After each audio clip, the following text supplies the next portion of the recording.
Bill of exchange की problem को हम किस तरह इजी वे में सॉल्व कर सकते हैं। अस्सलाम वालेकुम and welcome to my YouTube channel.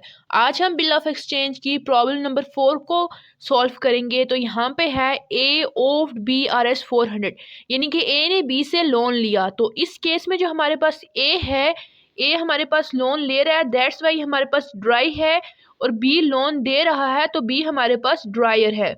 अगर हमें यहाँ से समझ ना आए कि कौन सा ड्रायर है और कौन सा ड्राई है, तो एक बात याद रखेंगे, जो बिल को एक्सेप्ट करता है वो हमेशा ड्राई होता है। तो यहाँ पे है A accepted a bill of exchange at 3 month date for this amount. तो यहाँ पे ए ने बिल एक्सेप्ट किया, दैट्स वाई हमारे पास जो ए है वो ड्राई है, और इसने 3 मंथ के लिए बिल को एक्सेप्ट किया, which be discounted for R S 380, जो कि बी ने डिस्काउंट करवाया। अब हमने जर्नल एंट्रीज को रिकॉर्ड करना है। ए और बी की बुक में यहाँ पे फॉलोइंग कंडीशन गिवन है। Dishonour on the due date, कि अगर ड्यू डेट पे बिल डिसऑनर हो जाए तो हम किस तरह से ट्रांजेक्शन या एंट्रीज को रिकॉर्ड करेंगे। मेट एंड मैच्योरिटी, अगर ड्यू डेट पर उसकी पेमेंट की जाए तो फिर क्या एंट्रीज होंगी। रिटायर अंडर रिबेट और 6% per annum 2 month before it maturity, कि मैच्योरिटी से 2 मंथ पहले बिल को रिटायर या रिबेट किया गया 6% पर एनम पे, तो इसकी क्या एंट्रीज होंगी। तो यहाँ पे देखें कि हमने ए और बी दोनों की बुक में इन एंट्रीज को रिकॉर्ड करना है। तो सबसे पहले हम बी की बुक में रिकॉर्ड करते हैं। बी हमारे पास ड्रायर है, तो अब देखते हैं कि इसकी बुक में हम इस क्वेश्चन को किस तरह सॉल्व करेंगे। तो सबसे पहले हम जर्नल को फॉर्मेट बनाएंगे, date, particular, ledger folio, debit and credit. तो सबसे पहले यहाँ पे देखें कि यहाँ पे है A of B R S 400, कि ए ने बी से लोन लिया, लोन की कोई भी एंट्री नहीं होगी। A accepted of bill of exchange at 3 month। तो सबसे पहले हम ड्रायर की बुक में एक्सेप्टेंस की एंट्री करेंगे। तो सबसे पहले हम लिखेंगे बिल रिसीवेबल अकाउंट टू ए। यहाँ पे देखेंगे ड्रायर के पॉइंट ऑफ व्यू से bill of exchange bill receivable होता है, क्योंकि उसने इसकी अमाउंट रिसीव करनी होती है। तो यहाँ पे बिल एक्सेप्ट होने की एंट्री में बिल रिसीवेबल अकाउंट को ड्रायर की बुक में डेबिट इस वजह से किया जाता है, क्योंकि जब बिल एक्सेप्ट किया जाता है तो ड्राई साइन करने के बाद वापस ड्रायर को देता है। That's why bill receivable account एक पर्सन अकाउंट है और बी इसको रिसीव कर रहा है, इस वजह से हमने इसको डेबिट किया। और जो ए है वो हमारे पास पर्सन अकाउंट है, यानी कि ड्राई है, तो ए बिल को एक्सेप्ट करने के बाद गिव कर रहा है, दैट्स वाई हमने इसको क्रिएट किया, जिसकी डेबिट अमाउंट 400 है और क्रेडिट अमाउंट 400 है। नरेशन मस्ट होती है एक्सेप्टेंस। अब नेक्स्ट देखें तो for this amount which be discounted for R S 380, तो बी ने बिल ऑफ एक्सचेंज को डिस्काउंट करवाया 380 का। तो देखें डिस्काउंटिंग की क्या एंट्री होगी।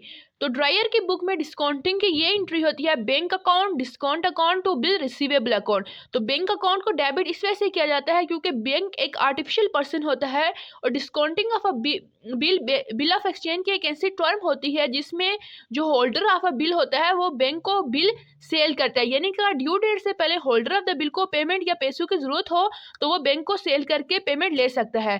तो यहाँ पे क्या कर रहा है, हमारे पास जो बी है वो बिल को सेल कर रहा है, तो बैंक आर्टिफिशियल पर्सन है, बिल को रिसीव कर रहा है, दैट्स वाई हमने इसको डेबिट किया। और डिस्काउंट अकाउंट को इसलिए डेबिट किया क्योंकि बैंक जो सर्विस प्रोवाइड करता है इसके बदले वो चार्जेस लेता है, तो बी के पॉइंट ऑफ व्यू से वो चार्जेस लॉस होते हैं, इस वजह से इसको डेबिट किया क्योंकि ये एक नॉमिनल अकाउंट है। और बिल रिसीवेबल अकाउंट को क्रेडिट इस वजह से किया क्योंकि बी के पास से बिल रिसीवेबल अकाउंट जा रहा है, यानी कि वो गिव कर रहा है। तो देखिए यहाँ पे गिवन था कि डिस्काउंटेड 380 की करवाई गई, इट्स मीन बैंक के पास 380 की अमाउंट है और 20 रुपीज़ जो बैंक ने चार्जेस काटे, और बिल रिसीवेबल अकाउंट में उसकी टोटल फेस वैल्यू लिखेंगे जो कि हमारे पास 400 है। नेक्स्ट यहाँ पे है कि give necessary journal entries in the book of N B if this bill is dishonour on the due date. अगर ड्यू डेट पे बिल डिसऑनर हो जाए तो हम ड्रायर की बुक में क्या एंट्री करेंगे। तो यहाँ पे देखें कि जब बिल डिसऑनर होता है तो ड्रायर अपनी बुक में ड्राई के नाम को हमेशा डेबिट करता है और जिसके पास बिल होता है उसको क्रेडिट करता है। तो यहाँ पे हमारे पास ड्राई ए है तो बी अपनी बुक में ए को डेबिट करेगा, और बिल बैंक के पास है क्योंकि जो ड्रायर है उसने बिल को डिस्काउंटिंग के लिए बैंक के पास भेजा था, तो इसलिए बैंक को हम क्रेडिट करेंगे, और अमाउंट है 400 और 400। इसकी नरेशन मस्ट होती है बिल डिसऑनर। अब यहाँ पे नेक्स्ट 2 कंडीशन भी हैं, उनके बारे में देखें। मेट एंड मैच्योरिटी, कि ड्यू डेट पे जो बिल है वो मेट एंड मैच्योरिटी हुआ, यानी कि उसकी पेमेंट की गई। तो अब अगर ड्यू डेट पे बिल की पेमेंट की जाए तो हम इसको क्या एंट्री करते हैं। तो यहाँ पे देखें कि ड्यू डेट पे बिल की पेमेंट की गई, लेकिन जो हमारे पास बिल है वो बैंक के पास है। तो जो ड्राई है वो बैंक में जाके पेमेंट करेगा और अपने बिल को लेगा। तो यहाँ पे हमारे पास इसमें ड्रायर का कोई भी कंसर्न नहीं होता, इसलिए ड्रायर की बुक में इसकी एंट्री नहीं होगी। नेक्स्ट है retire under rebate at 6% per annum 2 month before it maturity, यानी कि मैच्योरिटी से 2 मंथ पहले बिल को डिस्काउंट रिबेट किया गया, यानी कि रिटायर एंड रिबेट किया गया। तो यहाँ पे देखें ड्रायर का कोई भी कंसर्न नहीं है क्योंकि बिल बैंक के पास है, दैट्स वाई ड्रायर की बुक में इसकी कोई भी एंट्री नहीं होगी। अब हम इस क्वेश्चन को बी के पॉइंट ऑफ व्यू से हमने इसको रीड किया। अब हम ए के पॉइंट ऑफ व्यू से रीड करते हैं जो कि हमारे पास ड्राई है। तो देखें कि जो ए है वो बी से लोन ले रहा है और ए बिल एक्सेप्ट कर रहा है। सबसे पहले A accepted a bill of exchange at 3 month date. तो सबसे पहले हम जो हमारे पास ए है उसकी बुक में एक्सेप्टेंस की एंट्री करेंगे। तो यहाँ पर ए की बुक में फॉर्मेट बनाने के बाद यहाँ पे फर्स्ट कॉलम डेट का होगा, सेकंड वन पार्टिकुलर का, थर्ड वन लेजर फोलियो और लेजर पेज का, फोर्थ वन डेबिट अमाउंट का and last one credit amount का। तो सबसे पहले हम एक्सेप्टेंस की एंट्री करते हैं। तो यहाँ पे याद रखें कि जो ड्राई होता है उसके पॉइंट ऑफ व्यू से bill of exchange bill payable होता है क्योंकि उसने अमाउंट पे करनी होती है। अब जब बिल एक्सेप्ट हो रहा है तो यहाँ पे एंट्री होगी B to bill payable account. यहाँ पे देखें कि ड्राई ने अपनी बुक में बी को डेबिट किया और बिल पेबल अकाउंट को क्रेडिट किया। यहाँ पे ये था कि जब भी बिल एक्सेप्ट किया जाता है तो ड्राई सिग्नेचर करने के बाद या बिल को एक्सेप्ट करने के बाद ड्रायर को वापस देता है। तो बिल पेबल अकाउंट एक पर्सन अकाउंट है, ड्राई एक्सेप्ट करने के बाद ड्रायर को वापस दे रहा है, दैट्स वाई ड्राई के पास से ये बिल गिव हो रहा है, इस वजह से इसको हमने क्रिएट किया।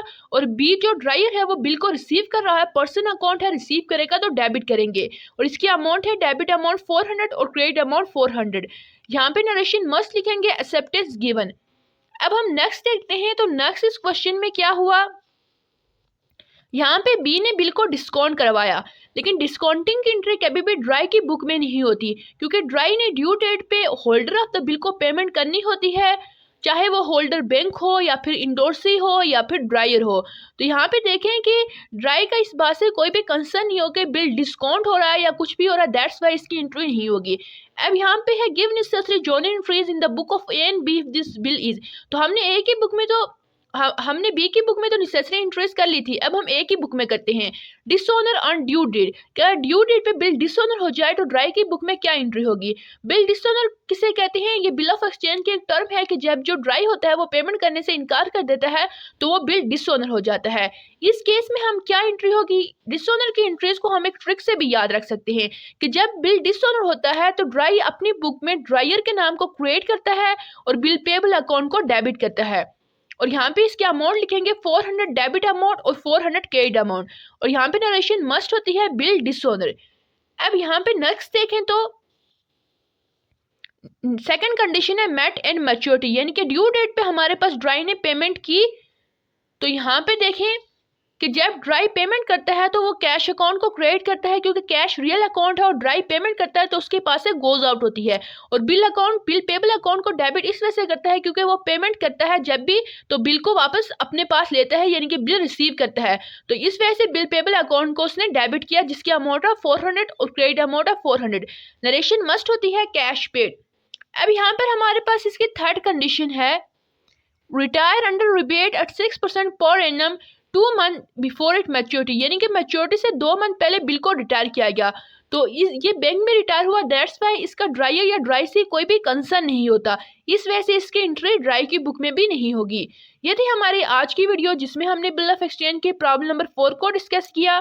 आई होप आपको ये वीडियो अच्छी लगी होगी, और अच्छी लगी हो तो इसे लाइक करें, शेयर करें एंड चैनल को सब्सक्राइब करें। Thanks for watching.